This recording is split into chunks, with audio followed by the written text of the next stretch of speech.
Merci d'être venu assister à cet atelier qui concerne l'évolution des modèles de financement des équipements sportifs.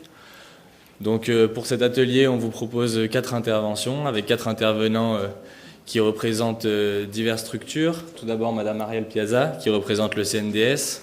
Madame Roselyne Bienvenue, qui représente donc l'Andes, qui est maire adjointe au sport d'Angers.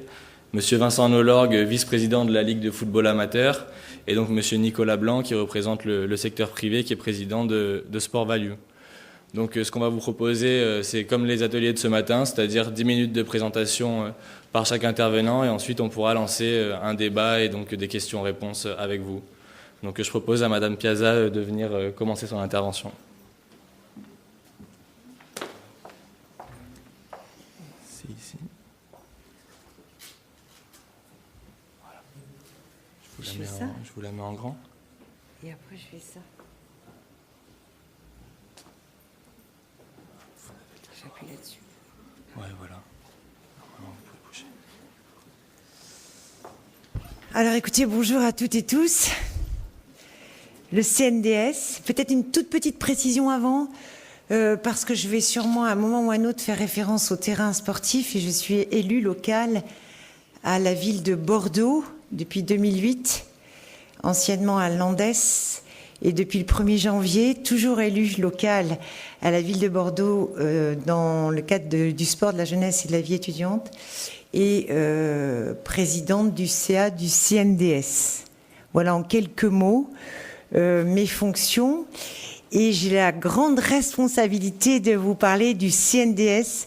Je crois que le CNDS, ça résonne chez chacune et chacun, puisque on a tous été confrontés à la lourdeur du dossier de subvention, avec ce stress de se dire est-ce que je vais être éligible ou pas, est-ce que mon financement va être validé par cette structure et ce dispositif. Alors écoutez, je suis là pour vous en parler et peut-être vous faire un tout petit rappel. La création du CNDS, ça date du 2 mars 2006. C'est un établissement public administratif. Il y a plusieurs missions dans le CNDS, c'est contribuer au développement de la pratique du sport pour le plus grand nombre et à tous les âges. Aider à la réalisation d'équipements sportifs avec une focale sur les territoires carencés. On va voir qu'avec notre nouvelle ministre des Sports, c'est une priorité, les territoires carencés et ultra carencés. Quartier poétique de la ville et ZRR, évidemment les zones rurales. C'est aussi soutenir la professionnalisation du mouvement sportif et en conséquence l'emploi sportif. Et puis c'est aussi promouvoir notamment la santé par le sport.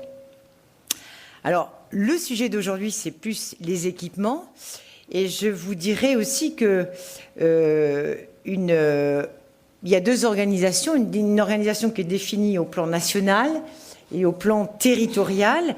L'organisation au niveau national, c'est un conseil d'administration avec 24 membres qui siègent à ce conseil des ministres entourés en présence de la ministre. Sont représentées toutes les collectivités, ADF, AMF, et puis l'ARF, évidemment le mouvement sportif avec plusieurs fédérations, le président du CNOSF, le président du CPSF, la présidente, et puis j'en oublie encore, de sénateurs, la FDJ, le ministère des Sports, donc à peu près 24 membres. Et puis, il est composé, ce CNDS, d'un comité de programmation avec 6 membres et une structure administrative qui est placée sous l'autorité de la directrice générale, qui est Armelle Dame, et qui devrait intervenir demain, mais qui aujourd'hui est bloquée par la neige à Paris. Voilà en quelques mots l'organisation nationale. Et puis après, il y a une organisation territoriale. Alors ce comité de programmation... Mon Dieu. Alors... Vous y voyez rien en fait, c'est ça? Voilà. Comité de programmation qui est chargé de rendre un avis au conseil d'administration sur l'attribution des subventions d'équipement proposé par la directrice générale. Ce comité de programmation, il est présidé par M. Belloir, qui est président de la fédération de rollers. Landès siège aussi, et puis quelques présidents de fédérations. Alors on étudie dossier par dossier, évidemment, dans ce comité de programmation. On regarde ce qui est éligible ou pas. Et c'est un vrai travail très, très minutieux. Beaucoup d'attention sont portées sur ces dossiers qui sont présentés. Alors, sa composition est la suivante. Un président du comité de programmation, je l'ai dit, le président Belloir, 2 représentants de l'État, 2 représentants du mouvement sportif et un représentant ou une représentante, c'est Roselyne Bienvenue, qui est ici présente sur la scène et qui représente l'Association nationale des élus du sport. Voilà.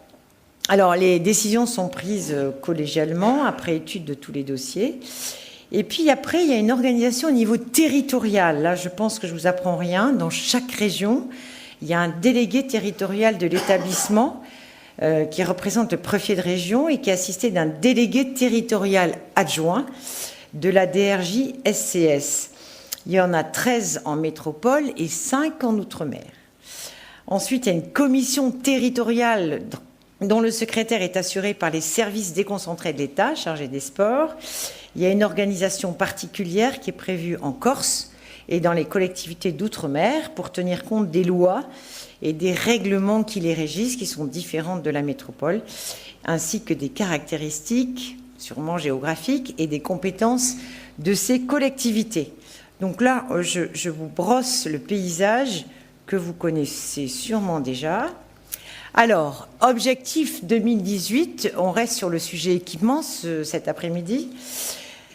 D'abord, c'est poursuivre la réforme engagée en 2014 visant le rééquilibrage des territoires métropolitains en faveur des territoires carencés et en mettant l'accent sur des territoires ultra carencés, une 50aine de QPV. Il faut les traiter en priorité, dit la ministre, en favorisant la remontée des projets innovants. J'irai dans le détail tout à l'heure. Deuxième objectif, c'est soutenir les équipements sportifs de proximité, ceux qui sont légers, modulaires, démontables, ou ceux qui sont évidemment en accès libre, dans les territoires, là aussi, prioritaires. Là, on est sur des équipements multisports, et puis des parcours santé éventuellement. Alors, QPV et proximité, zone rurale et territoires ultra carencés. Et évidemment, le but est de renforcer l'effet de levier et limiter les effets d'aubaine pour poursuivre une réflexion sur l'innovation par le lancement d'un nouveau concours d'idées. Par exemple, pourquoi pas des sports de sable ou des mini-sites sportifs pour des pratiques nouvelles qui sont attendues par nos usagers, nos pratiquants, nos concitoyens. Ensuite, le troisième objectif, c'est engager la seconde phase du plan de développement des territoires ultramarins, je sais que Mayotte est par là, et de la Corse, avec un accent particulier sur le volet innovant et démonstrateur. Alors là, c'est un appel à projet d'études d'équipements démonstrateurs destinés à stimuler les concepteurs d'équipements sportifs. Voilà, c'est une bonne idée. Et à proposer aux collectivités territoriales des territoires ultramarins des concepts d'équipements différents et adaptés aux spécificités géographiques et climatiques. Cette enveloppe équipement, c'est en tout et pour tout un budget de 32 millions d'euros en 2018, 32 millions d'euros en autorisation d'engagement. Alors, sur le premier objectif, qui était la poursuite de la réforme relative aux équipements structurants locaux et innovants, souligné innovants, c'est une enveloppe de 20 millions d'euros, dont 2 millions pour la mise en accessibilité, et la priorité est donnée aux projets d'équipements innovants, avec un projet innovant minimum dans le quota du préfet de région pour tirer les conséquences de l'exercice 2017 et populariser l'innovation. Je rappelle, un dossier innovant par remontée des services déconcentrés, minimum. Équipements en territoire carencé. Alors, les équipements éligibles, c'est les mêmes qu'en 2017. Piscine, pour favoriser le savoir nager. Tous les gabarits, y compris modulaires et mobiles. Équipements sportifs spécialisés destinés à la pratique en club, comme en 2017. Salles multisports, des gymnases dotés d'équipements dédiés à la pratique fédérale et du matériel lourd qui coûte en général assez cher et qui est spécifique et destiné à la pratique sportive fédérale. Équipements sinistrés lors de catastrophes naturelles, évidemment. Donc là, on retrouve effectivement les mêmes critères qu'en 2017. Et sur les territoires éligibles, alors hors équipements mis en accessibilité et équipements sinistrés, donc les territoires éligibles plus classiques, pour les projets équipements situés en territoire carencé, le maintien des critères cumulatifs d'éligibilité, bassin de vie en situation de carence au regard du type d'équipement sportif, objet de la demande de subvention, et localisation du projet en quartier prioritaire de la ville, du PV, ou à proximité, avec une focale particulière sur les 50 quartiers ultra-carencés prioritaires. Aucun équipement sportif dans le QPV et taux d'équipement les plus faibles pour 10 000 habitants à 1 km autour du QPV. Alors, il y a une liste qui est à votre disposition si vous voulez, et qui est annexée à la note de service 2018 et qui est transmise au délégué du préfet.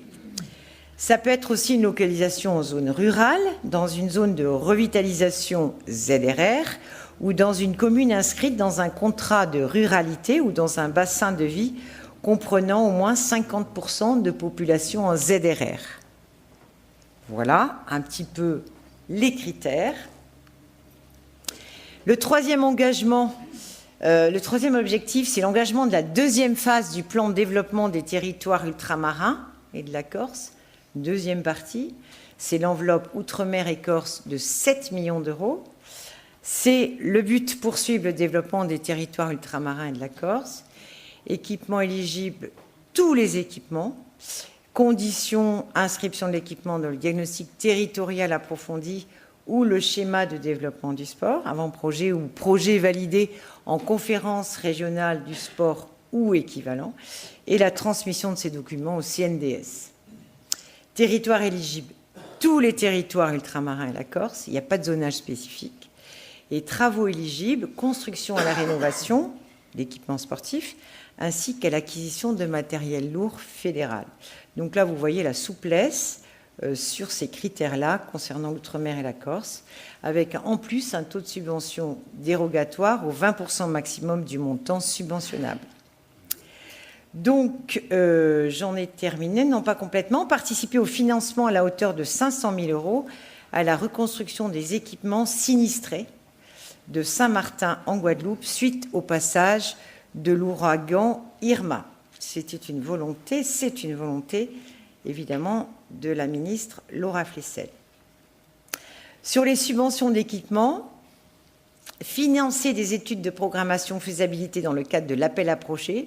Ça s'appelle études d'équipement démonstrateurs innovants en territoire ultramarin.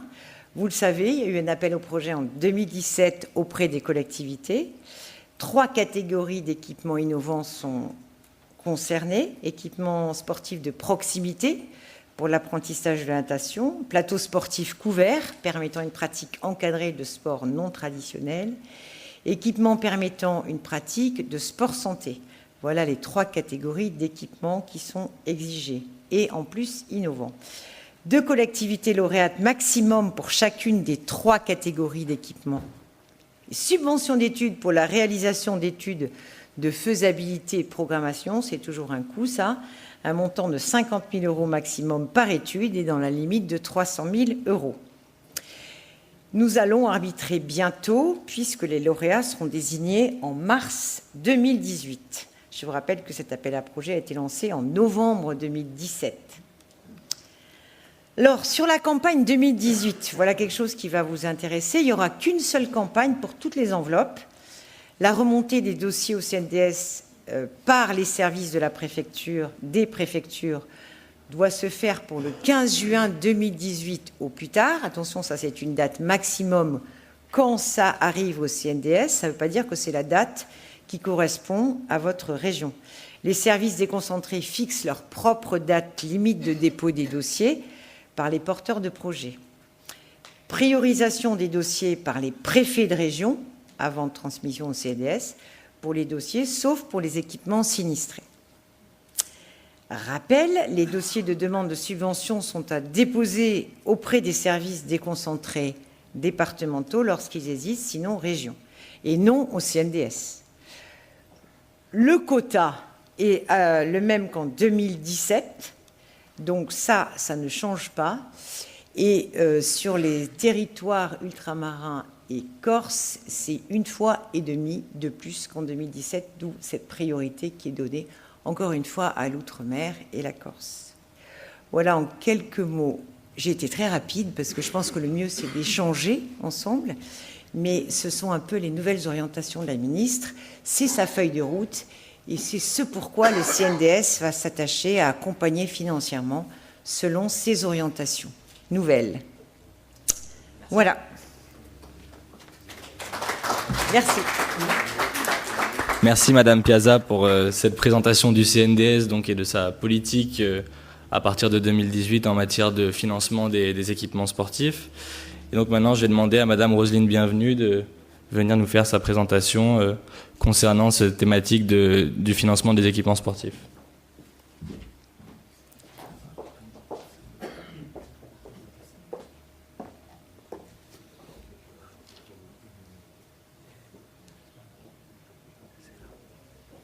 Merci. Bien, bonjour à chacune et à chacun.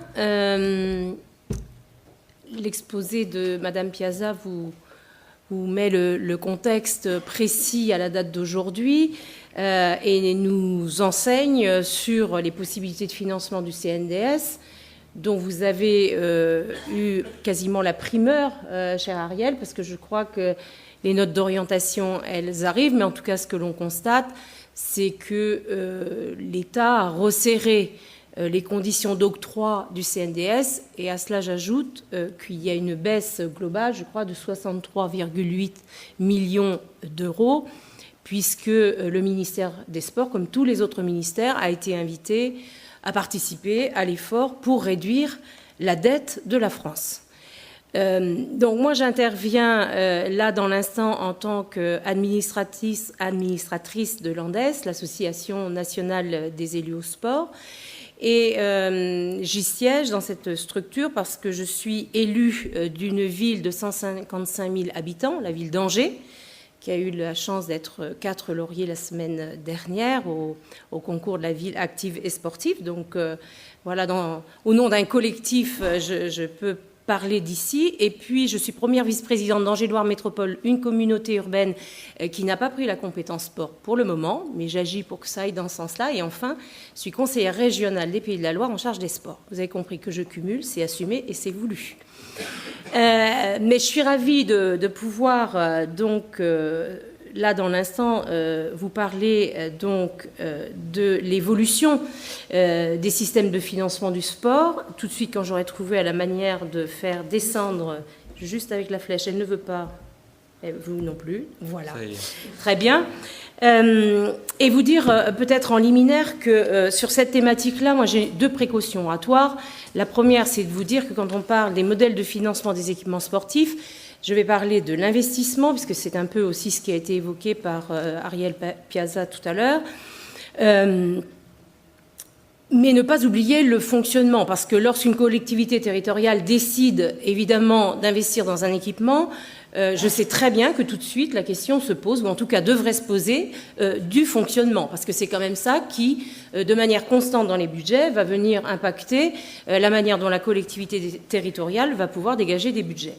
Alors, quand on parle d'évolution, moi j'ai regardé un peu la définition. Une évolution, c'est une modification constante, graduelle, et qui s'accumule au fil du temps pour affecter un système, une organisation ou un dispositif. Les modèles de financement, on l'a mis au pluriel. Je pense que c'est intéressant et intelligent parce qu'il y a plusieurs modèles de financement, mais il fut un temps où on parlait du modèle de financement des équipements sportifs parce qu'en fait, il n'y avait que le financement public qui venait finalement par un assemblage, on va dire, voulu et souvent politiquement établi, contribuer aux équipements publics sportifs, alors que maintenant, on voit se développer, et je ne pourrais pas en dire beaucoup plus, mais des stratégies, au moins la réflexion, sur le fait que peut-être on pourrait, à terme, agréger au financement public des financements privés. En tout cas, c'est dans ce sens-là que l'ANDES apporte une contribution. Alors, comme une VRP, je suis arrivée avec quelques petits guides. Vous pouvez aller au stand de l'ANDES parce que ANDES a établi le guide de l'élu en charge des sports. Donc, vous trouvez là quand même des précieuses ressources. C'est pas la vérité, mais c'est un référentiel qui peut aider. On a toujours besoin d'aide, même quand on est sachant sur un sujet. Ensuite, on a la nouvelle économie du sport des collectivités territoriales. Donc, vous avez là aussi à l'intérieur quelque chose qui est tout à fait actualisé. Ce guide, il a été établi l'année dernière. Et puis, enfin, on a un travail particulier sur les équipements de tennis. Il y a quelqu'un qui est intervenu tout à l'heure dans la table ronde précédente sur cette thématique. Donc, ça peut être intéressant vous dire qu'on croise à la fois avec les services de l'État, avec les fédérations, pour essayer de vous outiller le mieux possible, vous les élus au sport. Alors, le contexte budgétaire qui est contraint, vous le connaissez par cœur, mais je voulais quand même le rappeler, la baisse des dotations globales de fonctionnement aux collectivités territoriales. Donc, on est à presque 11 milliards en 4 ans, et ça continue en 2018. Vous avez ici les chiffres, je ne vais pas les relire, mais vous pouvez en prendre connaissance. Un projet de réforme de la taxe d'habitation qui aujourd'hui représente 20 milliards d'euros et qui évidemment était une ressource importante pour les collectivités. On nous dit que cette baisse sera compensée. Comment, jusqu'à où, je ne sais pas vous le dire, et vous savez que ça, c'est encore en suspens. Il y a un débat qui s'est instauré. En tout cas, nous, on estime que l'impact à terme sur le budget des communes, ce sera une baisse de 8,5 milliards d'euros qui, évidemment, pour une partie, viendra impacter nos ambitions par rapport aux équipements sportifs. Incidemment, 110 000 contrats aidés en moins dans le secteur public, et particulièrement qui étaient présents dans le sport, puisqu'on sait que le mouvement sportif, les associations ont été invités et ont fortement répondu à cette attente du ministère et notamment du ministère de l'Emploi pour donner une première expérience à des jeunes notamment. Et donc, évidemment, que cette baisse de 35% par rapport à 2017 va nous impacter, même si on sait que peut-être il y aura un dispositif qui viendra particulièrement compenser sur les territoires carencés ou les quartiers de la politique de la ville. Mais pour le moment, on ne sait pas encore comment cela se mettra en place. Et puis un constat, mais ça a été dit, je crois, depuis maintenant les 2 jours, puisqu'on arrive au terme de la 2e journée, que nos équipements sportifs, ils existent sur le territoire français et ultramarin, mais que néanmoins, il est vieillissant, et que ce parc, il est évalué, si on devait le moderniser, c'était la thématique de la table ronde précédente, à 21 milliards d'euros.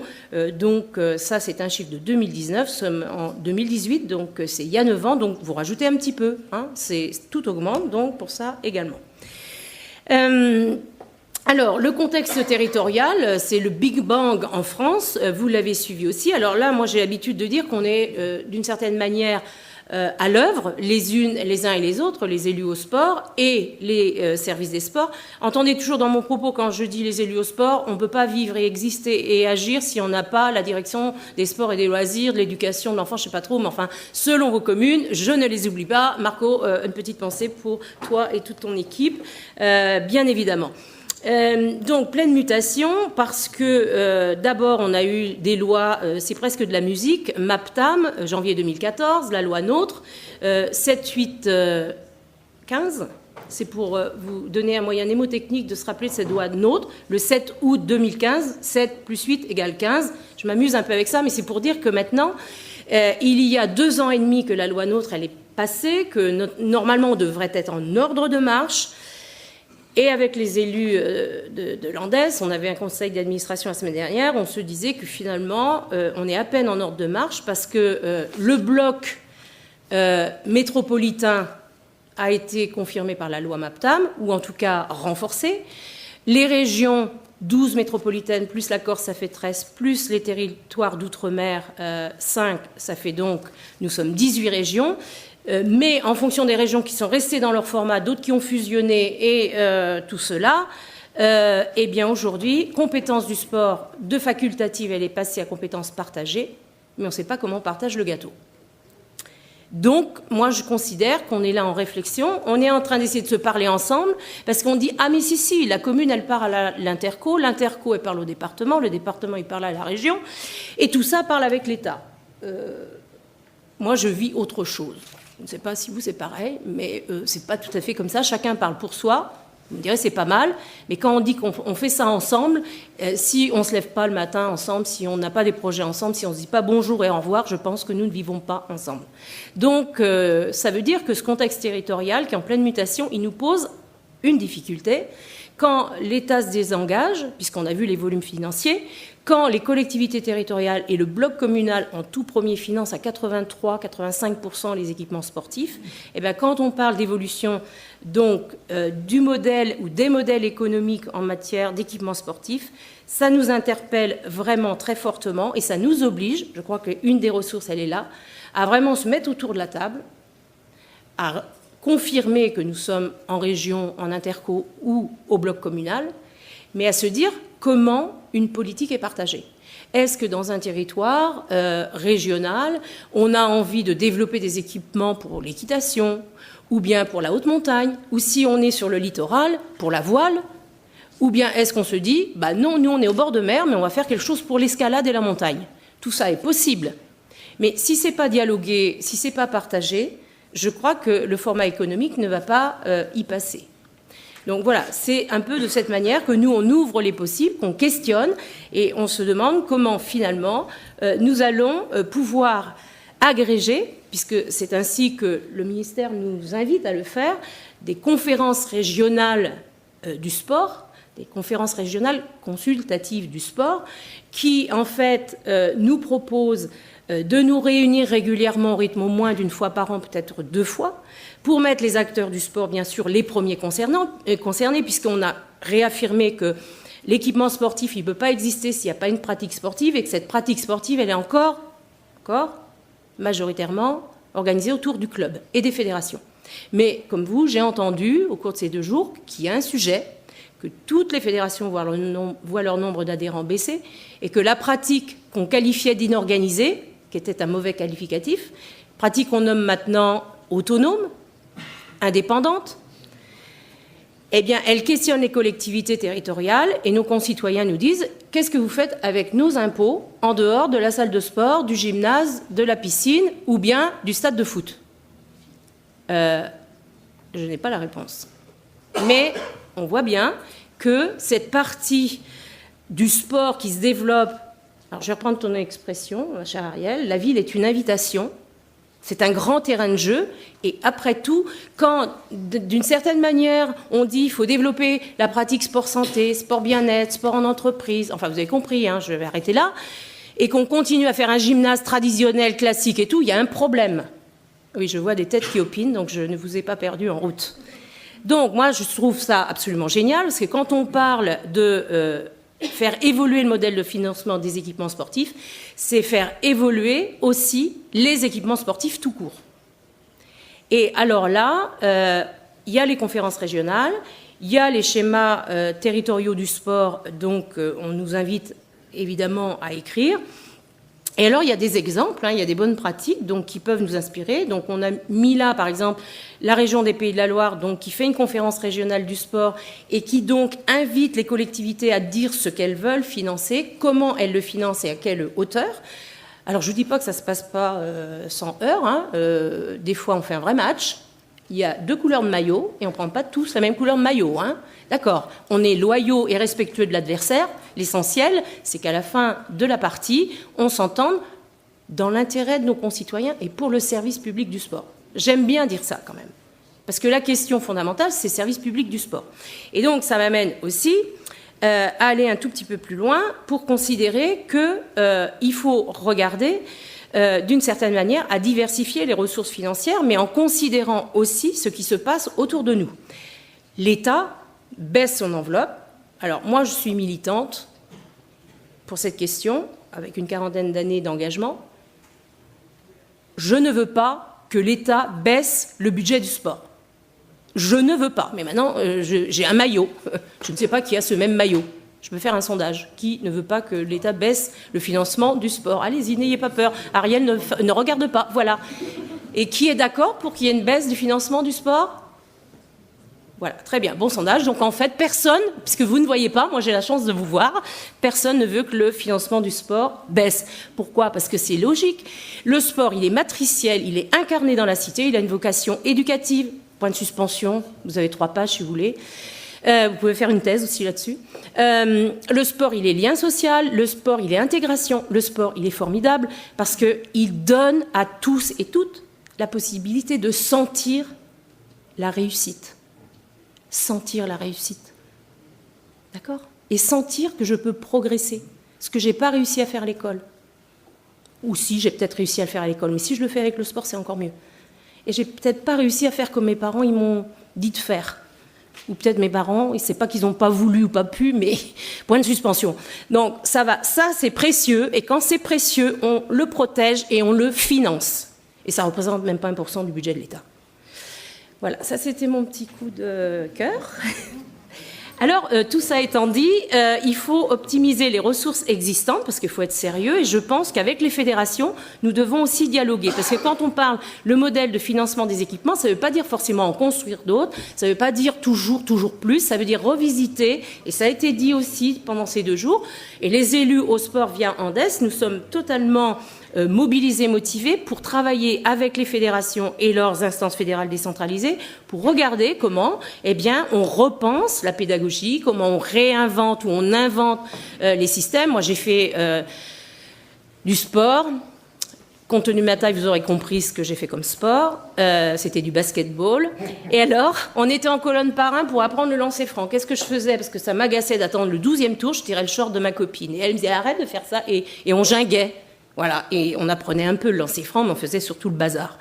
Je pense que là aussi, et j'en ai parfois parlé au DTN en disant il faut inventer, peut-être à mettre dans une salle plus de monde, et puis plus de jeunes pour encadrer avec un breveté d'État parce que c'est obligatoire. Mais enfin, ça, c'est optimiser les ressources existantes en renforçant la responsabilité des utilisateurs. Je veux mettre les associations dans le coup parce qu'elles sont pleines de ressources.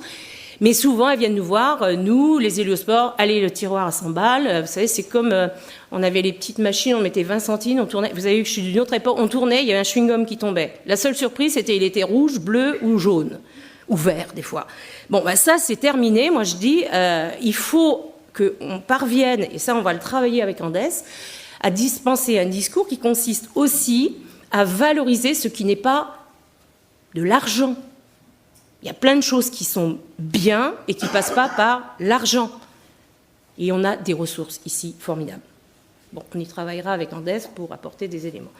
Et puis, enfin, dynamiser et renforcer la politique sportive des collectivités territoriales. Alors, qu'est-ce que je veux dire ici? Qu'est-ce qu'on veut dire avec Andes? C'est qu'il y a un problème financier, c'est réel. On doit participer à l'effort collectif et en plus, sur le fonctionnement, on nous a même dit il faut baisser de... Non, il ne faut pas dépasser 1,2. Et on s'est dit, c'est avec ou sans l'inflation? Bien évidemment avec. Donc ça fait 0,2. La GVT, ça fait au moins 0,4, donc vous avez compris, on n'y arrivera pas. Alors, comment on fait pour réussir l'exercice?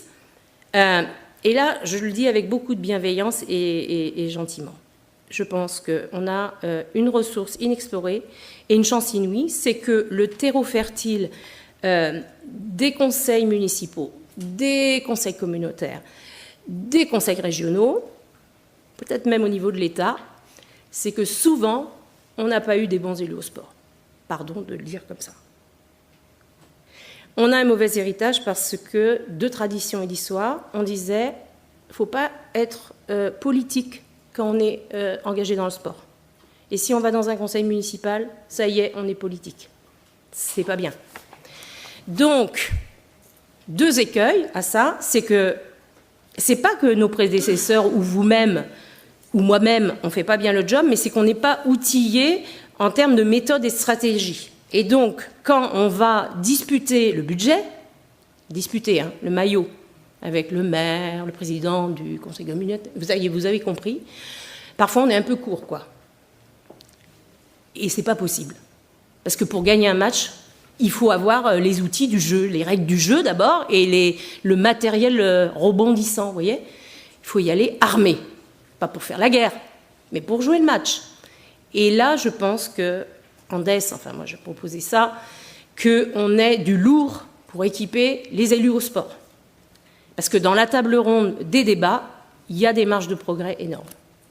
Il y a des marges de progrès énormes. Parce que, à l'instar du ministère, on a fait les choses pareilles, on ne capte pas les gros budgets. Je vous invite à comparer vos budgets par rapport aux autres budgets. Ça ne veut pas dire que je suis contre mon collègue à la culture, hein. Entendez-le bien. Voilà, et puis nous, on n'a pas d'intermittents du sport. Et je ne suis pas contre les intermittents du spectacle, je comprends parfaitement le problème, mais eux, de temps en temps, ils se mettent à Pôle emploi. Nous, les gens du sport, ils ne sont jamais à Pôle emploi. Ils sont bénévoles. Mais ça ne veut pas dire qu'il faut qu'ils aillent à Pôle emploi, hein. Je ne suis pas schizophrène non plus. Voilà, alors vous aurez compris qu'Andes fait une démarche d'accompagnement, je vous ai présenté les outils. On intervient aussi pour les prêts aux collectivités territoriales avec la Caisse des dépôts et des consignations qui dispose beaucoup d'outils et de solutions qui sont sous-exploités et mal connus. Donc ça, je vous renvoie aux guides. Les guides à disposition des élus, j'en ai parlé. Et enfin, comment on peut appréhender la question de l'intervention des acteurs privés. Bon, alors ça, c'est un sujet délicat parce qu'on a toujours voulu, nous, être assez indépendants. Je vous renvoie à l'étude qui a été menée donc sur la question de la filière économique du sport. Ça a été dit aussi, mais ça, je le confirme par rapport à l'analyse ou aux analyses qui sont faites par l'ANDES, c'est qu'aujourd'hui, il y a une pratique sportive qui s'intensifie, mais ce n'est pas forcément le modèle traditionnel, fédéral, qui capte ces pratiquants-là.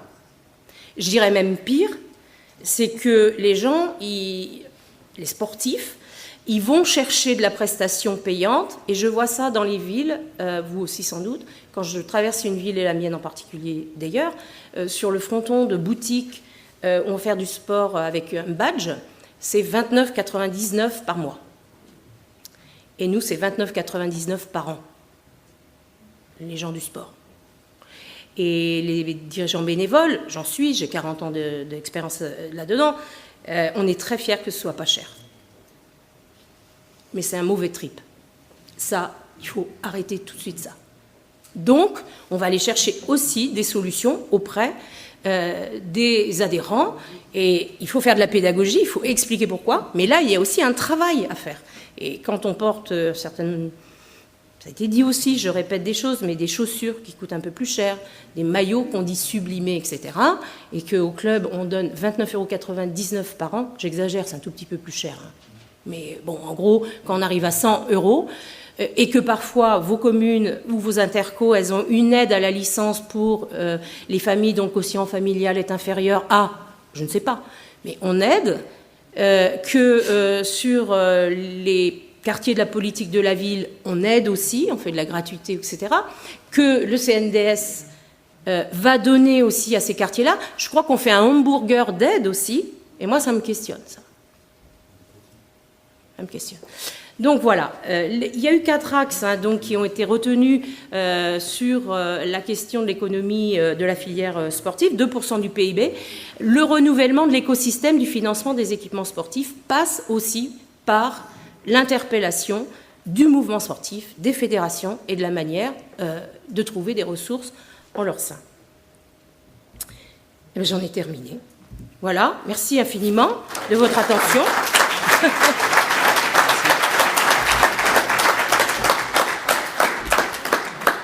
Merci Madame Bienvenue pour cette intervention. Donc comme on peut le voir, un contexte pour les collectivités qui est assez contraignant. Et donc on va voir maintenant avec Monsieur Nolor que d'autres structures comme les fédérations peuvent intervenir dans le financement des équipements sportifs, et à commencer par la Fédération française de foot avec le Fonds d'aide au football amateur.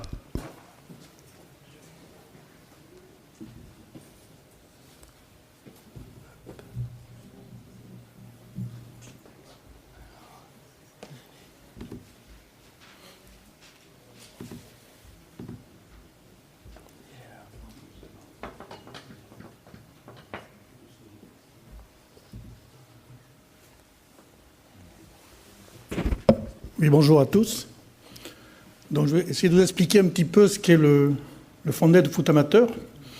D'abord, c'est une contribution annuelle de la FFF qui est sous-tendue par des échanges avec la Ligue du football professionnel qui aide largement cette contribution. Le but, c'est d'aider les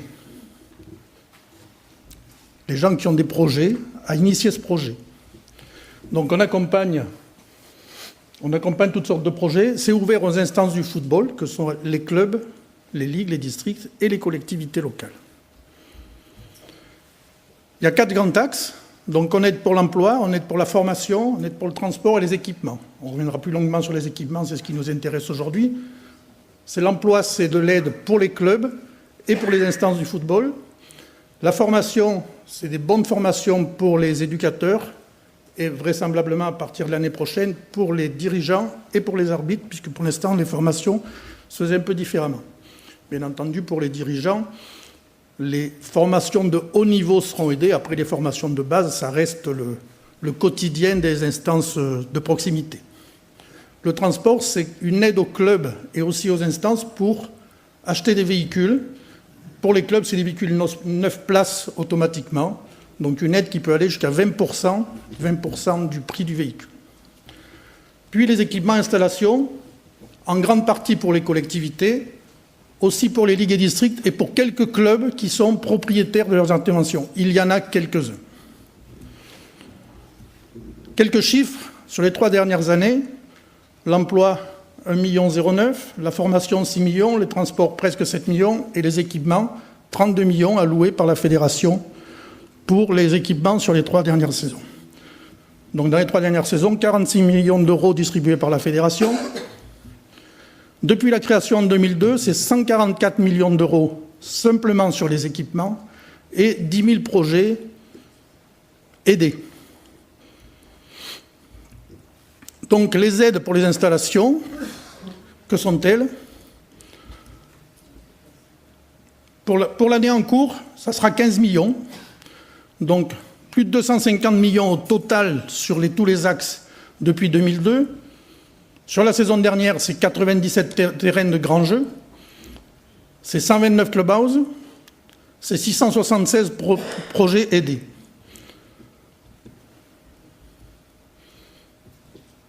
Quelles sont les grandes nouveautés? Alors, petit à petit, au fil des années, les priorités changent. Les nouveautés actuelles pour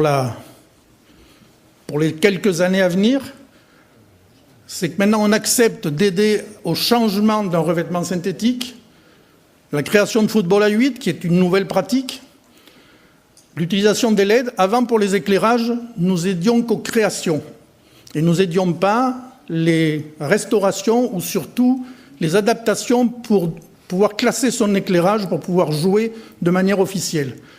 Là, on aide, mais dans un souci de développement durable, on aide que si on passe en LED, d'autant plus que pour les communes, l'amortissement se fait et c'est très intéressant. De même, on a entendu tout à l'heure le CDS, on majore quand il s'agit de QPV ou de ZRR. Spécifiquement, il y aura une aide à des projets innovants et des projets structurants dans le cadre de la Coupe du Monde féminine, parce qu'il y a des budgets supplémentaires, des budgets qui seraient dédiés ou occasionnés par la présence de filles dans les clubs, par exemple rajouter des vestiaires, rajouter un bloc WC, etc., des blocs sanitaires pour que les filles puissent être à l'aise dans les vestiaires. Bien entendu, en rapport de ces aides, nous mettons maintenant de manière officielle dans les projets une convention de mise à disposition parce qu'il est assez désagréable d'aider un terrain ou des vestiaires de manière assez importante et après que la municipalité refuse au club ou surtout à l'instance de pouvoir utiliser l'équipement de temps en temps. Donc rapidement, parce que je veux pas. Ça c'est l'idéal où c'est une maquette qu'on avait amenée au Salon des maires. C'est une maquette où on voit tous les types de terrains et d'installations subventionnées. Donc, quels sont les grands projets éligibles? C'est les clubhouses, c'est les vestiaires, que ce soit de création ou des modifications ou des mises en conformité. L'éclairage, on en a parlé. La sécurisation, alors sécurisation, c'est les clôtures, les mains courantes, des pare-ballons, des protections entre le vestiaire et le terrain suivant le niveau de pratique. Tout ça, bien entendu, à condition qu'il y ait un classement officiel derrière pour pouvoir faire des compétitions officielles sur ces installations. Puis les terrains de grands jeux, que ce soit des créations ou maintenant donc des rénovations de pelouses synthétiques, des terrains de grands jeux en herbe et aussi des profonds travaux sur des terrains en herbe qui seraient du drainage ou de l'arrosage intégré, mais toujours à condition qu'il y ait un classement officielle pour une pratique officielle sur ces installations. Par exemple, l'extension d'un terrain ou des terrains de foot à 8 contre 8, puisque maintenant c'est devenu une pratique émergente importante. Voilà, je ne vais pas aller beaucoup plus loin, des nouvelles pratiques que l'on va aider. Alors pourquoi je vous en parle? Le foot à 5, c'est une pratique qui se développe beaucoup, surtout en milieu urbain et semi-urbain.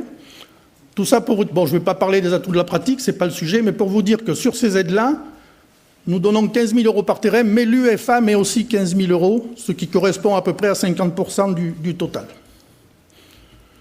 Pour le futsal extérieur, parce que le futsal, ça ne veut pas dire foot en salle. Futsal, c'est une pratique de foot spécifique qui peut se jouer dehors. C'est simplement les sols qui ne sont pas les mêmes.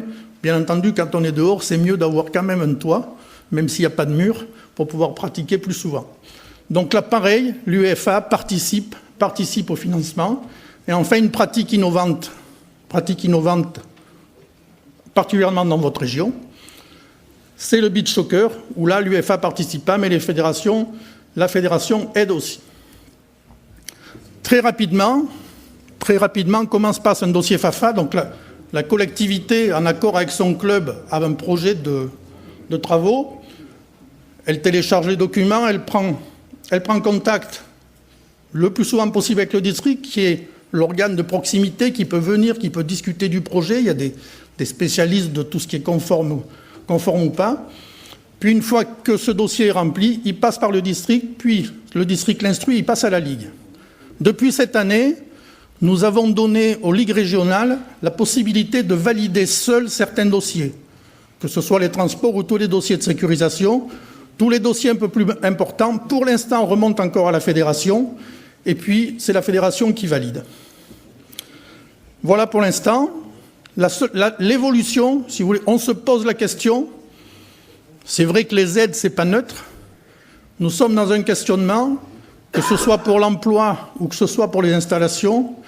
Est-ce qu'il est utile d'aider les très grandes municipalités, où quand on donne 20 000 €, voire 50 000 €, ça reste une goutte d'eau dans le projet, ou est-ce qu'il faut qu'on cible nos efforts sur des projets en milieu rural ou sur des petites communes pour lesquelles, sans aide, rien ne se fera.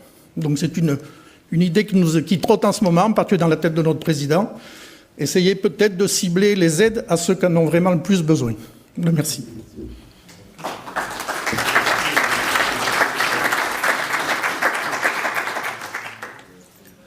Donc merci Monsieur Nolorgue, et puis sans plus attendre, je vais faire intervenir Monsieur Nicolas Blanc qui va venir nous présenter Sport Value et puis lancer le débat avec une vision un petit peu plus prospective des modèles de financement des équipements sportifs.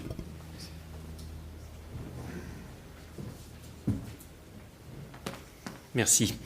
Bonsoir à toutes et à tous. Alors moi je représente plutôt le secteur privé.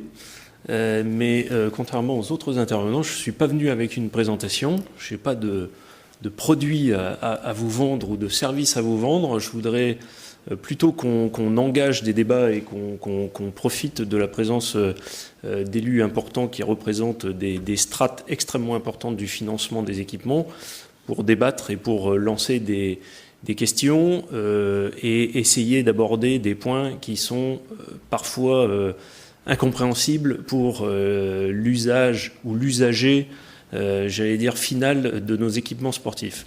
Juste un mot rapide pour vous dire ce qu'on fait chez Sport Value. Donc, c'est un cabinet de conseil qui existe depuis une quinzaine d'années et on est notamment spécialisé sur les financements. Alors, les financements de toutes sortes. On a vendu des clubs, introduit des clubs en bourse, levé des emprunts obligataires pour financer des stades de foot, etc., etc., en France et à l'étranger. Et on intervient aussi auprès de clubs plus petits, des centres nautiques, des terrains de tennis ou des clubs de tennis privés qui se lancent dans des constructions, uniquement sur la partie financement. Donc on connaît bien le sujet et aujourd'hui je voudrais essayer justement d'apporter le point de vue même si je ne suis pas un financeur moi-même, je les connais parfaitement bien puisque mon quotidien est fait de contact avec eux, apporter un peu le point de vue du financeur dans à la fois tout ce qu'on nous a présenté jusqu'à maintenant et sur les besoins qui sont ceux de nos territoires. Alors, déjà, voilà, quand on fait du financement, la base de tout, c'est de se dire comment celui ou celle à qui je vais prêter va me rembourser.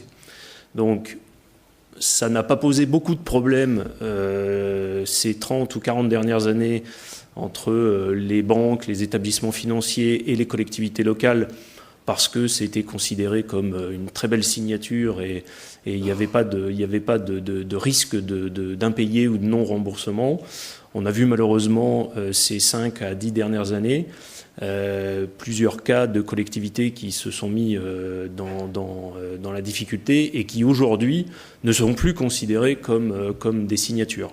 Donc notamment du point de vue des clubs professionnels qui ont obtenu depuis peu la possibilité d'obtenir la garantie d'une collectivité territoriale à l'appui d'un financement, eh bien, sur certaines collectivités, malheureusement, le système est inopérant parce que la qualité du crédit de la collectivité n'est pas suffisante pour garantir un financement. Donc tout ça pour vous dire qu'aujourd'hui, les choses ont beaucoup changé et ça a été dit à plusieurs reprises dans les différentes présentations. On a un contexte extrêmement compliqué pour l'État, pour les collectivités, pour le financement public en général. On a des fédérations, et on le voit bien dans la présentation de monsieur, par rapport à la présentation des élus auparavant, je veux dire, il n'y a pas beaucoup de concertation entre les deux, et on a l'impression que la fédération française, évidemment, elle veut qu'on construise des choses qui ont trait au football et autour du football. C'est pas forcément l'intérêt ou les besoins d'une collectivité spécifique. Donc tout ça, du point de vue du financement, c'est compliqué à agréger, c'est compliqué à comprendre. Alors aujourd'hui, donc, il y a plusieurs contradictions qui se font jour du point de vue du financement, puisque moi je connais particulièrement bien les financements privés et tous les nouveaux dispositifs de financement privé qui pourraient être utilisés par des petits clubs, des grands clubs ou un mix de financement public et privé. Et au jour d'aujourd'hui, voilà, il y a un certain nombre de questions évidemment politiques, mais c'est presque plus philosophique qu'il faut se poser pour réfléchir à l'avenir dont vous parliez, madame, et notamment du point de vue de l'ANDES.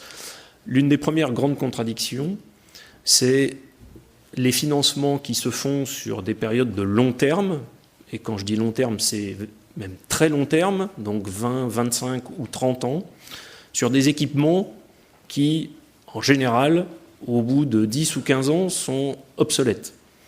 Et là, ça pose un vrai problème d'effet de ciseaux, parce que vous vous êtes endetté sur 30 ans, mais vous savez qu'au bout de 15, même sûrement avant, il a fallu modifier, faire évoluer, voire changer l'équipement. Vous avez souligné les nouvelles pratiques outdoor, hors cadre fédéral, etc., etc.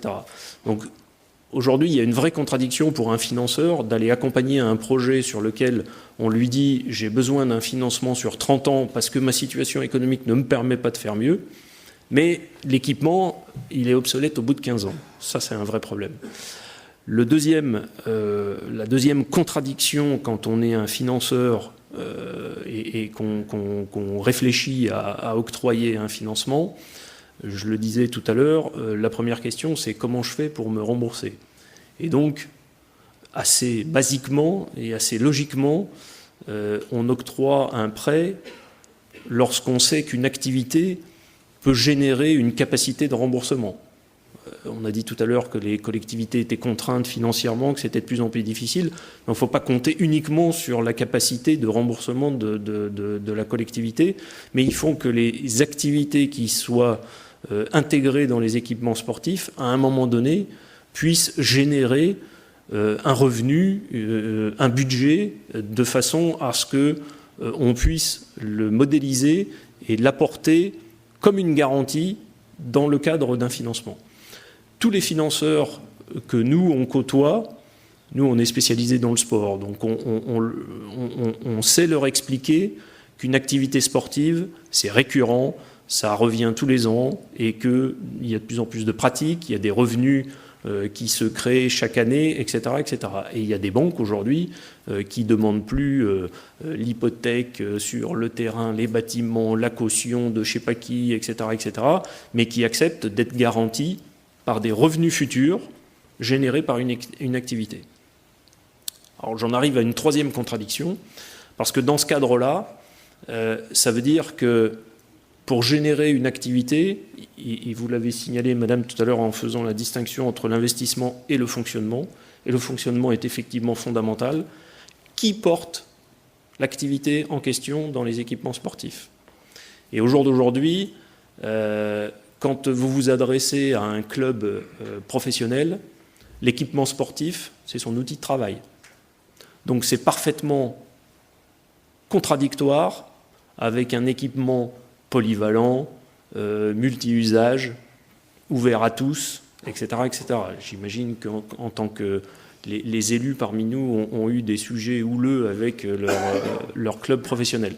Mais c'est un vrai sujet. Un club professionnel, lui, il pourrait être en capacité, et il pourrait faire sens pour exploiter l'équipement, mais c'est un usage exclusif. On ne peut pas difficilement envisager de le partager avec d'autres usagers. Et ensuite, sur la pratique plus loisir ou hors cadre compétitif, etc., difficile d'identifier quels pourraient être les porteurs de l'activité qui génère un certain nombre de revenus. Donc, de nouveau, du point de vue du financeur, il y a une contradiction parce qu'il ne sait pas identifier et il ne sait pas modéliser dans le temps l'activité de l'équipement en question. Alors, je ne veux pas noircir complètement le tableau parce que nous, depuis une quinzaine d'années, on devrait passer en 2018 la barre symbolique du milliard de financement obtenu pour des clubs, pas que français, puisqu'on intervient dans beaucoup de clubs européens. Mais au jour d'aujourd'hui, on a fait sur le territoire français environ 300 millions d'euros de financement pour des clubs professionnels et environ 60 millions d'euros de financement pour des clubs dits amateurs ou de loisirs. On ne finance pas les collectivités, ce n'est pas notre métier, c'est un secteur très particulier. Nous, on finance le secteur privé. Mais au jour d'aujourd'hui, on commence à voir émerger des réflexions, et j'espère qu'on ira dans ce sens-là, où les collectivités, effectivement, essaient de prendre en compte cette réalité de la disponibilité du financement privé. Et j'espère effectivement qu'on arrivera à un dialogue constructif. Et je voudrais juste finir sur un dernier élément.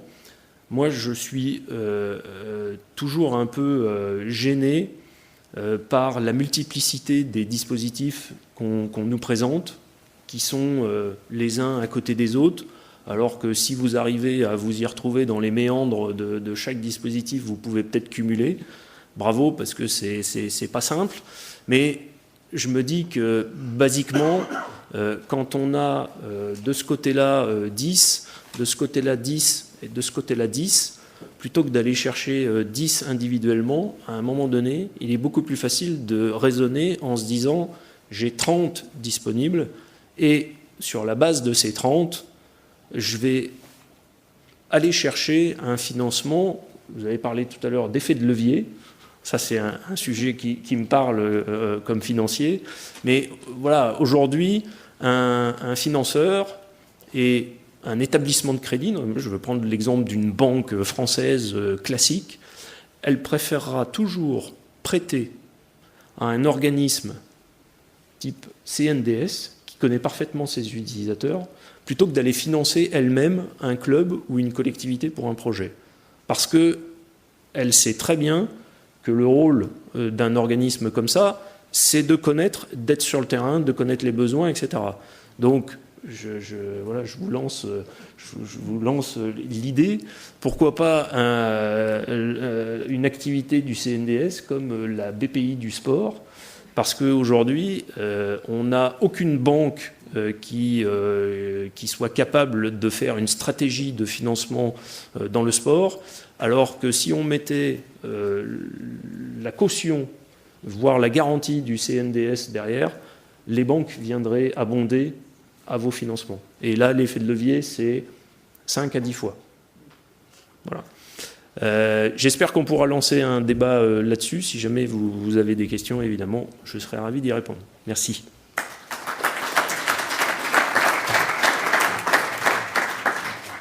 Donc, merci Monsieur Blanc pour cette intervention. Donc peut-être qu'avant de passer aux questions du public, on peut demander à Madame Piazza de répondre à cette sollicitation.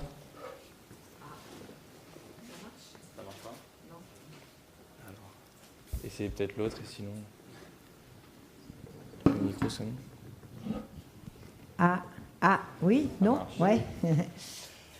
Oui. Alors, en fait, ce que j'ai présenté, c'est les nouvelles directives. C'est pas joyeux. J'imagine, comme moi je le suis, bousculé par ces nouvelles qui sont pas évidentes, parce qu'on est tous à chercher des financements et on est tous à essayer d'être le plus visionnaire possible. Vous qui êtes dans l'administration, vous savez ce que coûte un équipement, son entretien, son fonctionnement.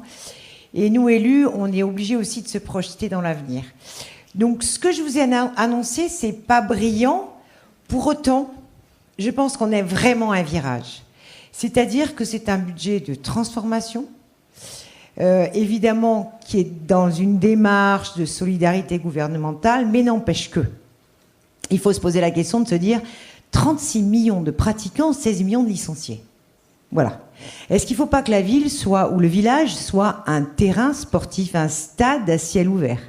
Est-ce qu'il ne faut pas travailler demain avec les urbanistes, dès aujourd'hui, les architectes, avec du mobilier, avec des espaces, travailler sur la haute qualité de vie, avec le mieux possible, donner toutes les conditions environnementales pour que le sport soit un moment de décrassage et de bien-être? Ça veut dire quoi? Ça veut dire qu'en fait, on fonctionne sur ce financement, ce bras armé du financement du sport sur nos territoires. Pour autant, je pense que les recettes du CNDS sont assez marginales. Soit ça vient de l'argent de l'État, avec un effet levier qu'il faut évidemment optimiser, parce que je pense que quand on a le label financement CNDS, on est vachement plus crédible, à la fois auprès des banques, mais aussi auprès d'autres collectivités pour aller jusqu'au bout du projet. Et se dire que, et c'est le souci de la ministre, diversifier nos ressources. Est-ce que c'est pas ce qu'on demande, nous, à nos clubs, en leur disant, mais vous savez, j'ai plus les budgets que j'avais avant, et il va falloir que vous trouviez vous-même des partenaires privés. C'est bien ce discours qu'on a à nos clubs. Eh bien, aujourd'hui, l'État nous fait ce même discours. Il va falloir raisonner le sport avec de moins en moins d'argent public. Voilà. Donc, Laura Flessel va faire une conférence avec des financeurs potentiels pour le sport demain. Elle espère trouver 3 millions d'euros d'ici la fin 2018 pour venir consolider ses budgets, parce qu'évidemment, ces enveloppes sont restreintes. Pour autant, il faut changer nos modèles, comme il faut changer notre façon de gérer le sport et d'accueillir nos pratiquants qui sont plus forcément dans les clubs, puisqu'il semblerait que le modèle fédéral arrive au bout, là. Donc il faut donner une respiration différente. Et il y a une semaine, on était une centaine à être réunis, tous ces acteurs, des responsables, des partenaires, tout le monde était là, par table de 10, et on a travaillé pendant toute la journée sur... Il faut voir tout ça autrement. Il ne faut pas oublier qu'on fait partie de l'Europe.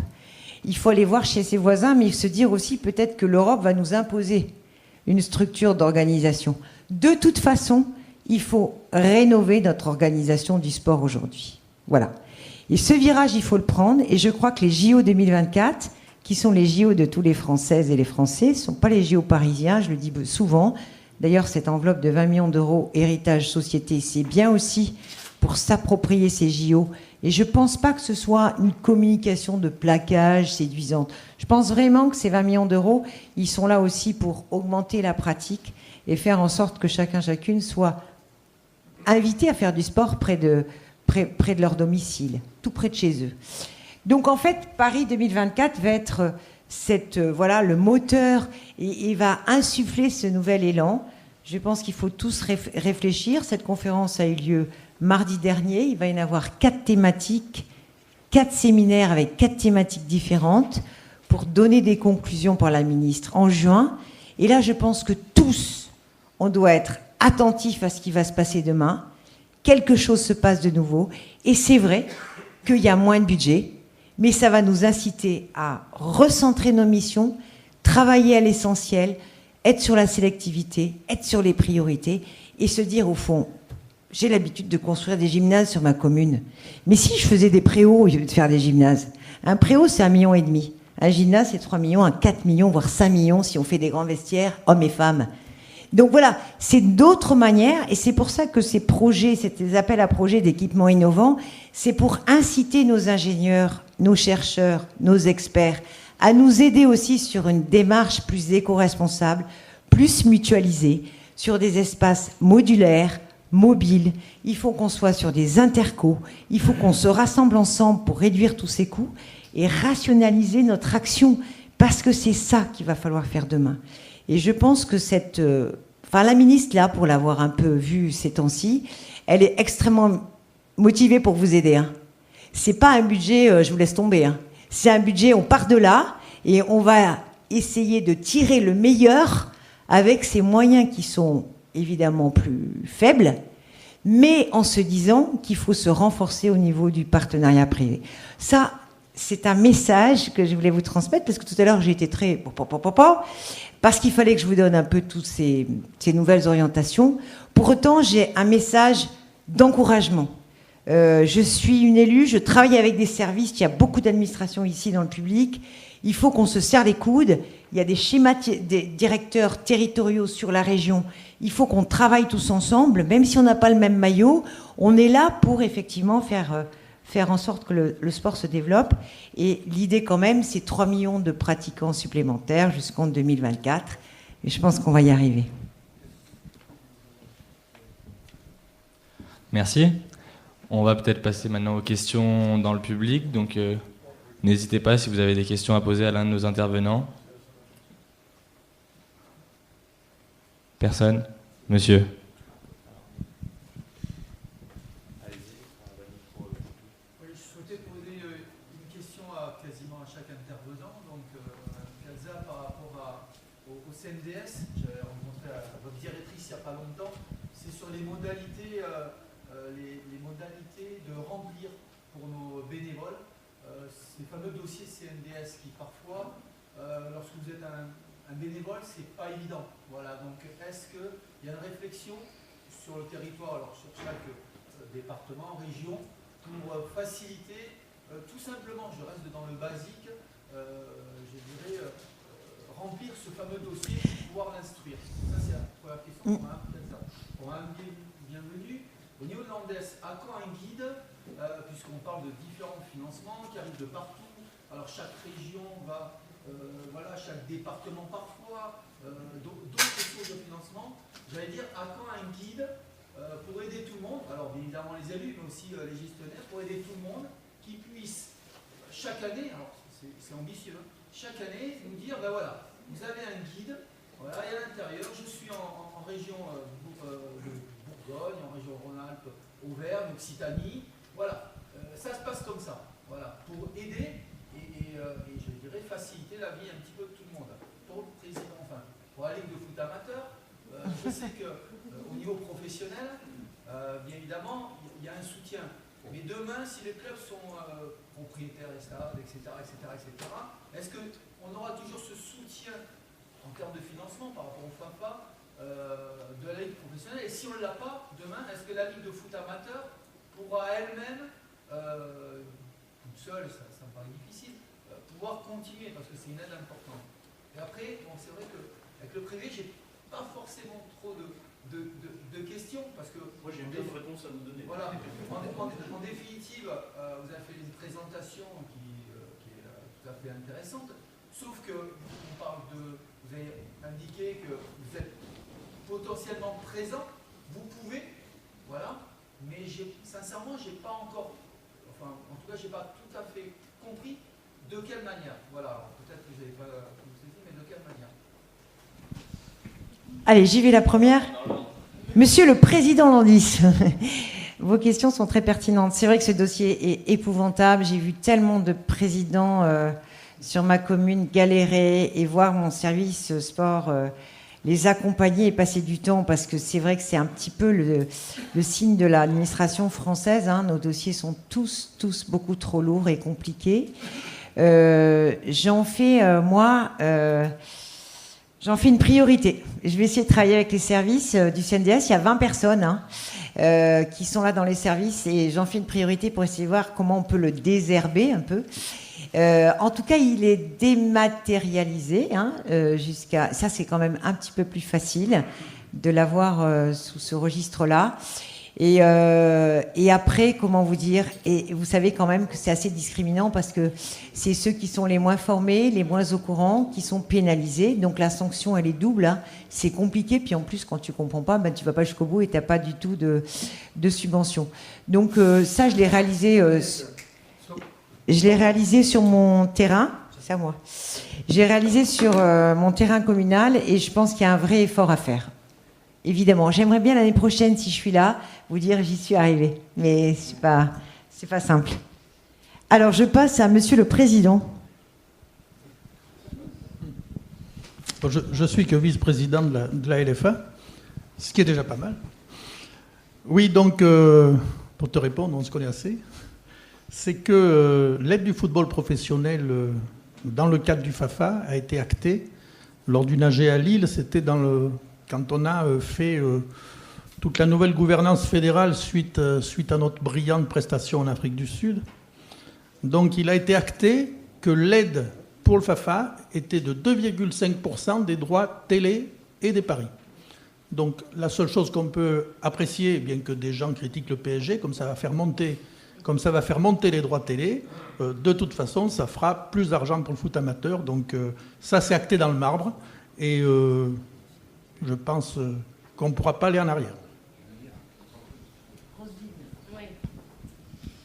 À quand un guide établi par l'ANDES, entendu que les élus au sport, c'est dans les collectivités territoriales, les mairies, les intercos éventuellement, quand la compétence elle a été prise, ce qui n'est pas le cas, hormis les métropoles pour lesquelles ça bascule. Ensuite, même les communautés urbaines, elles doivent définir de l'intérêt communautaire, et parfois elles peuvent dire c'est à zéro.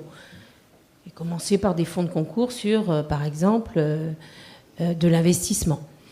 Les régions, évidemment. J'ai pas de réponse à ça, bien évidemment, ou sinon ce serait très suspect. En revanche, ce que je peux préciser, c'est deux choses. La première, c'est que Andes a été à l'initiative, le président Sanchez a fait cette proposition, en même temps que Jean-Paul Omeyer, qui est le président de la commission sport de Région de France. Ils se sont entendus, les deux présidents, avec les administrateurs de leurs institutions respectives, pour, je vais appeler ça comme ça, mais prenez-le sur toute réserve, parce que c'est vraiment pas officiel, et c'est en cours. Je l'ai mis avec Ludivine, je remercie la collaboratrice qui m'a permis de vous présenter ce PowerPoint, un collectif des élus. Donc ça, c'est pour moi une perspective à très court terme, parce qu'il y a une date qui est mise en perspective le 28 février, pour mettre autour de la table, région de France, France urbaine, donc qui réunit au niveau national toutes les communes de plus de 100 000 habitants, l'AMF, l'Association des maires de France, et l'ANDES, pour que nous puissions nous mettre d'accord sur une façon de procéder justement dans cette perspective-là. Parce que il y a un besoin de se dire sur quel noyau dur qui peut bouger, mais il faudrait quand même qu'il soit assez stable, on peut s'entendre, communes, interco, départements, j'ai oublié départements, ils seront présents aussi, régions, pour développer une stratégie du sport en France.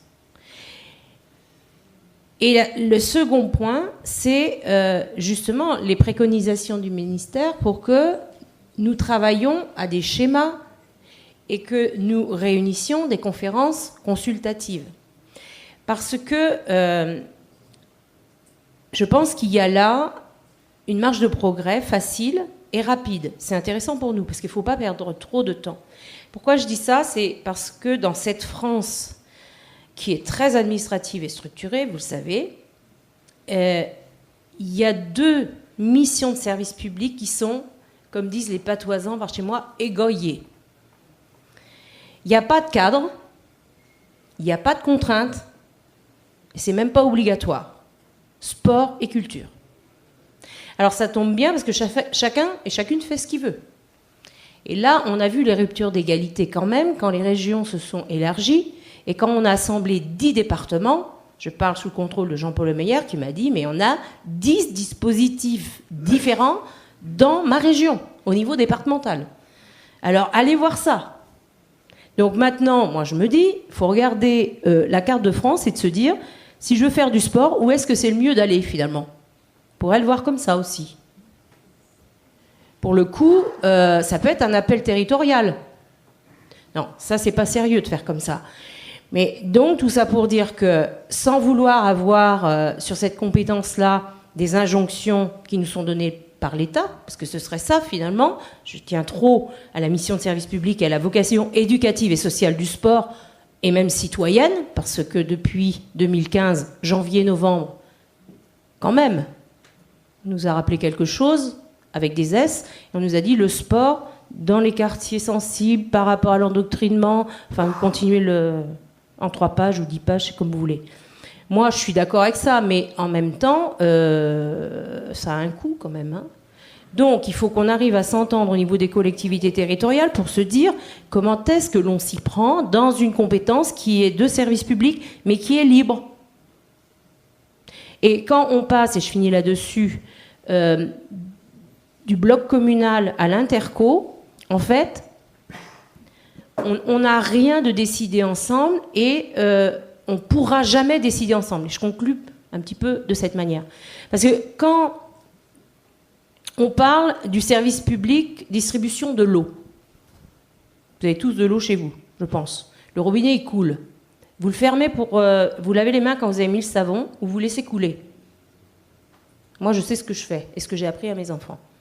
Mais voilà, la chasse d'eau, la douche, pareil, ça coule pas. Beaucoup, un peu, voilà. Mais c'est le même service public pour tout le monde parce que la facture, elle arrive et vous payez le service public, c'est celui-là. Vous n'avez pas le choix. Les transports, vous avez un bus, un métro, un tram, je ne sais quoi. La ligne, elle est dessinée, il y a le transport, service public, vous le prenez pas, vous payez, c'est celui-ci, c'est comme ça. Qu'est-ce que je vais vous donner encore ? Les ordures ménagères. Ah, parfois, dans certains milieux ruraux très éloignés, la benne, elle passe pas. Mais c'est un service public. C'est celui-ci, il est décidé par les politiques, il est appliqué par les services. Alors maintenant, j'arrête et je dis pour le sport. C'est ce service public-là. Vous le prenez, c'est celui-là, les politiques ont décidé, les collaborateurs, vous appliquez, c'est ça ou rien. Ça marche pas. Ça ne marche pas. Et c'est tant mieux. Mais c'est là notre complexité. C'est qu'il y a une variété qui est une richesse, il ne faut surtout pas y toucher. Mais en même temps, on a besoin de cadrer un peu. Parce qu'il faut qu'on s'entende aux différentes strates pour savoir où on investit, dans la mesure où il faut qu'on soit vertueux. Et je dis quelque chose du cœur, nous on est la génération d'élus qui devons corriger des conneries qui ont été faites précédemment parce que l'argent public coulait à flot. Je ferme le robinet.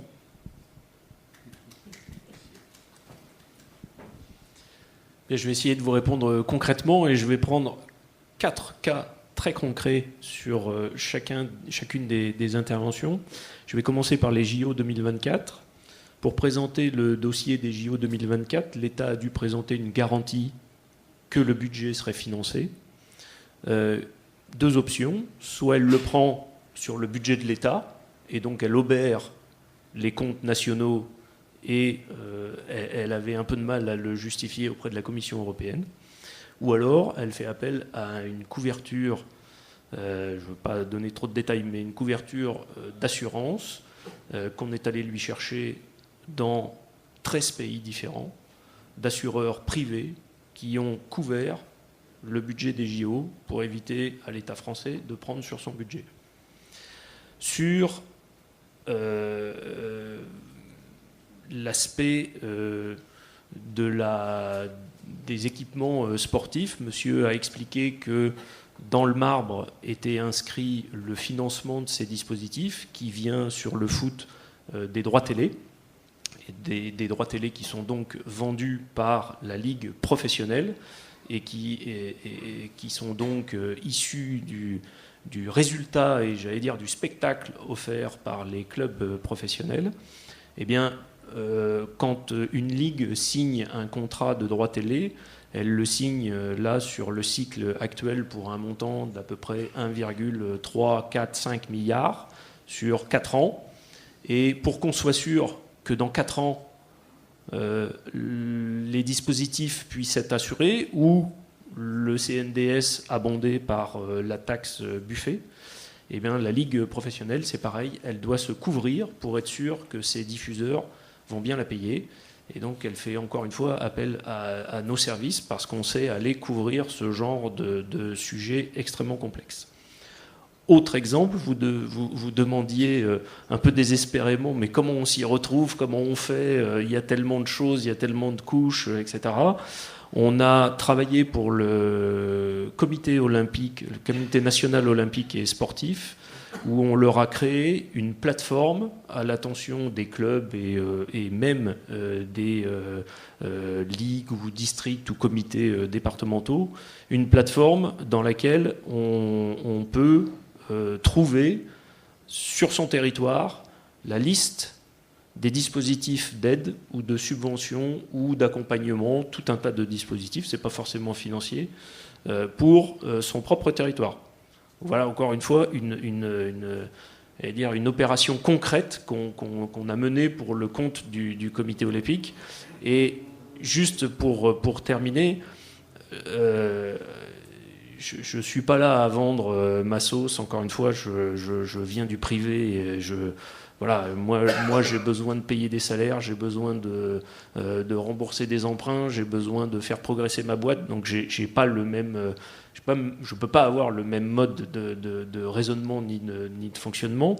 Mais je comprends ce que dit Madame quand elle dit on a les communes, on a le département, on a l'agglo, on a la région. Et tout ça, au bout d'un moment, c'est extrêmement compliqué. Et nous, notre métier, c'est de sortir des aspects, j'allais dire, politiques de chacune de ces collectivités pour se recentrer sur les besoins ou les objectifs initiaux et ultimes. Voilà. Donc, s'il y a quelque chose qu'on peut apporter comme privé, c'est un peu de redonner de la perspective et de la hauteur. Parce que nous, on révolutionne rien du tout. Nous, on va juste chercher des dispositifs qui existent dans toutes les autres industries, et puis on essaie de l'appliquer au sport, à ses spécificités, à ses codes, à son organisation, etc. Mais on réinvente rien du tout.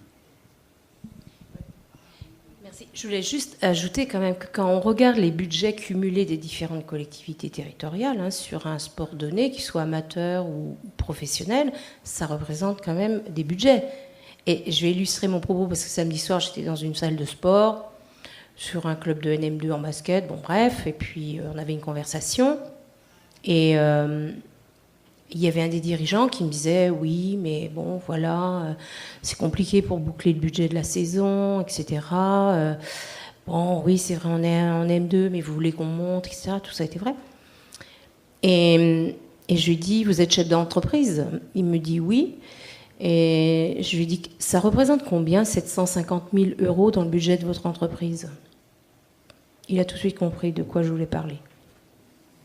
Autrement dit, il trouvait que la collectivité ne donnait pas assez, alors que lui, dans sa vie à lui, dans son histoire à lui, il est dirigeant. 750 000 euros, c'est plus que le budget de son entreprise, quoi. Il y a des fois, il faut ramener les choses aussi à des niveaux de compréhension, quoi, parce que l'argent public, parfois, j'ai l'impression qu'il n'a pas la même valeur que la même somme dans le privé. Il y a quelque chose qui m'intéresse à creuser, là, vous voyez. Et ça passe par le dialogue et par, justement, l'ouverture des schémas. Ariel, vous le disiez tout à l'heure, il faut qu'on modernise aussi notre façon de penser et de co-construire le dispositif sportif. Sinon, je crois vraiment qu'on va être en grosse difficulté, mais surtout l'organisation du sport en France, classique.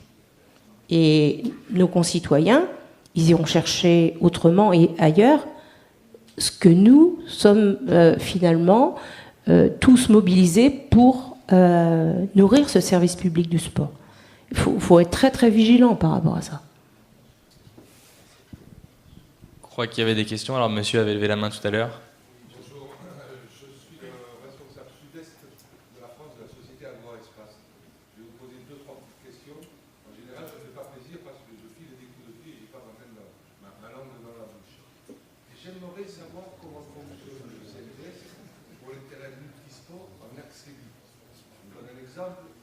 4 demandes que j'ai faites sur la région Lozère, 2 accordées. Dans d'autres régions, 40 demandes, 27 accordées. J'ai eu un peu de mal à comprendre.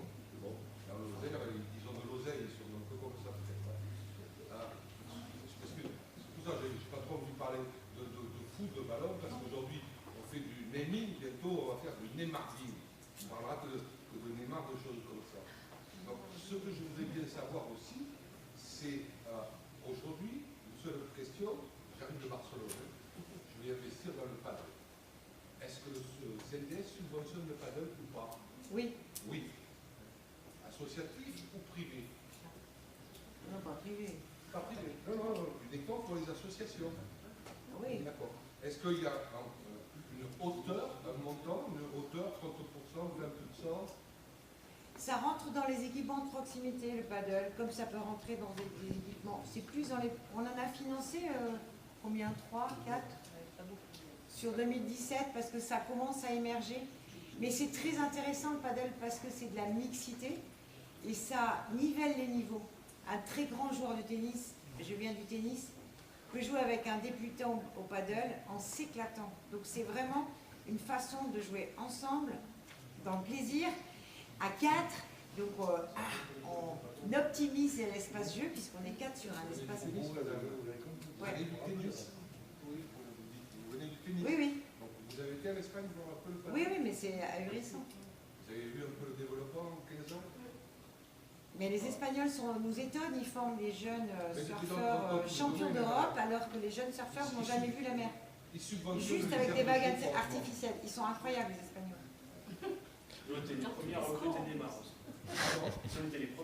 Et ils sont incroyables. Ils ont la bonne boussole. On va peut-être prendre une dernière question avant de conclure, puisque l'heure tourne. Oui, monsieur. Jean-Marc Tanguy, je suis vice-président du conseil départemental du Finistère en charge des sports. Et juste en réaction à ce qui est dit notamment par rapport au CNDS, donc sur l'État, je vais être un peu concret, peut-être ça a été dit tout à l'heure, j'ai raté le début, mais dans le dernier projet de loi de finances, je rappelle, je pense que tout le monde le sait ici, que les moyens du CNDS ont été divisés par 2. Je ne parle pas de la baisse du budget du ministère des Sports, qui est une baisse de, je crois, à peu près autour de 7%. Un autre chiffre qui est intéressant quand même, c'est de rappeler que 70% du budget du sport dans notre pays, ça repose sur les collectivités. Les villes en particulier, c'est massif. Les régions, les départements, moi j'en suis un élu. Donc c'est vrai qu'il faut s'organiser entre collectivités.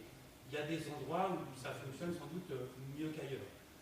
Il y a des endroits où on sait aussi le faire et on n'a pas forcément entendu, ou attendu plutôt ce que nous a dit Paris pour s'organiser à ce sujet. Donc oui, il faut s'organiser là où ça ne se fait pas, je suis d'accord, notamment sur les équipements, sur la question du qui fait quoi, en fonction du champ de compétences de la loi NOTRe, qui est venue, elle aussi, d'ailleurs, contrecarrer un certain nombre de dispositifs possibles, c'est encore un autre sujet. Un autre élément chiffré qui est intéressant, c'est que le ministère de l'Éducation nationale, il investit plus dans le sport aujourd'hui à travers l'EPS,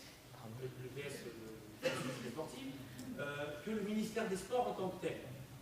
Alors, quand il n'y a plus d'argent, je comprends qu'on donne beaucoup de directives, certes, mais à un moment donné, je trouve qu'il y a un paradoxe, quoi, et qu'il y a une question qui se pose. Et pour terminer clairement sur les préoccupations des territoires aujourd'hui, en tout cas dans le Finistère, ça se passe comme ça, c'est comment on fait pour éviter que tel ou tel club disparaisse. C'est comment on fait pour que dans tel ou tel gymnase, on puisse pratiquer son activité sportive dans des conditions qui soient un minimum décentes. Et honnêtement, et je suis désolé de le dire, et c'est pas du tout, vous ne voyez aucune agressivité, mais ça fait déjà longtemps qu'on ne compte plus tellement sur le CNDS pour répondre à cette question-là, y compris en lien avec les chiffres que je viens d'évoquer tout à l'heure. Après, c'est historique, c'est de la faute de personne.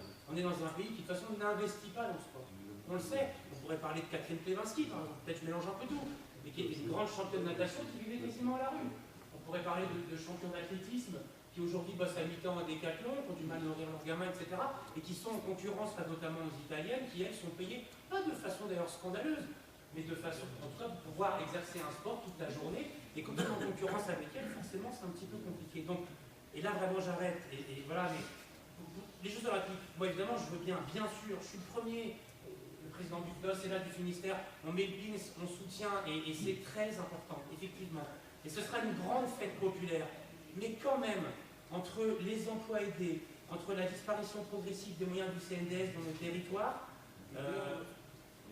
on peut nous dire effectivement qu'il faut 3 millions de licenciés en plus, mais moi ce que je dis, parce que je le crains, et je le ressens et je le dis là en tant qu'élu local, c'est une défiance pour l'instant. Et comme Finistère, peut-être qu'on a peut-être un peu plus dur qu'ailleurs, c'est vrai.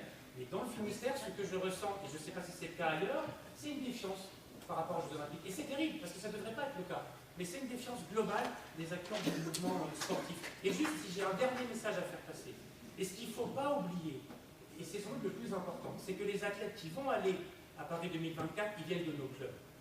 Ils viennent de nos clubs. Ils y sont là aujourd'hui. Donc à un moment donné, il va vraiment falloir effectivement qu'on s'organise sur le qui fait quoi. Il y a les directives, il y a les moyens financiers, il y a comment on fait ensemble. Et aujourd'hui, franchement, en tout cas dans le Finistère, désolé, je l'ai cité au moins 5 fois, et je pense que c'est le cas dans beaucoup de territoires, on se pose quand même un certain nombre de questions aujourd'hui. Merci. Je pense qu'on va prendre une dernière réponse de la part de Mme Piazza qui fera office de conclusion et puis ensuite on arrêtera le débat. Alors je vous entends, monsieur l'élu, je partage, pas complètement, mais je partage un peu quand même, parce que c'est vrai que ces années de préparation au JO devraient donner, je l'ai dit tout à l'heure, de la dynamique et de l'élan, en tout cas un souffle nouveau. Je rectifie quand même sur l'éducation, le ministère de l'Éducation qui met des gros moyens sur l'EPS par rapport au ministère des Sports. Je vous rappelle quand même que les EPS viennent sur des terrains entretenus par les collectivités et mis à disposition. Et c'est bien les équipements qui coûtent cher, c'est pas forcément toujours les ressources humaines. Et je le vois tous les jours. On fait tout pour les EPS pour leur donner les meilleurs moyens de fonctionner et c'est normal. Pour autant, c'est sur nos budgets et c'est pas sur le budget du ministère de l'Éducation. Sur ce que vous essayez de nous dire sur l'élan porté dans la filière sportive et dans la préparation de nos jeunes qui sont dans nos clubs. J'ai parlé d'une mission au CNDS qui est du sport pour tous. Pour autant, tout ce qui est CREPS, CNOSF, CPSF, c'est des budgets ministère des Sports. Ça ne veut pas dire pour autant que c'est réduit. Et qu'aujourd'hui, les 40 postes d'éducateurs qualifiés sont, là aussi, dépendent du ministère des Sports. Voilà. Donc la réflexion, elle va être portée par le ministère des Sports si on est dans cette optique d'aider cette formation sur cette préparation au JO. Voilà. C'est pour ça qu'en fait, c'est quand même une réforme. Ça, avant, c'était dans le CNDS, ce n'est plus dans le CNDS, ça dépend du ministère des Sports. Merci pour cette réponse et merci à tous. On va clore le débat, donc bonne soirée.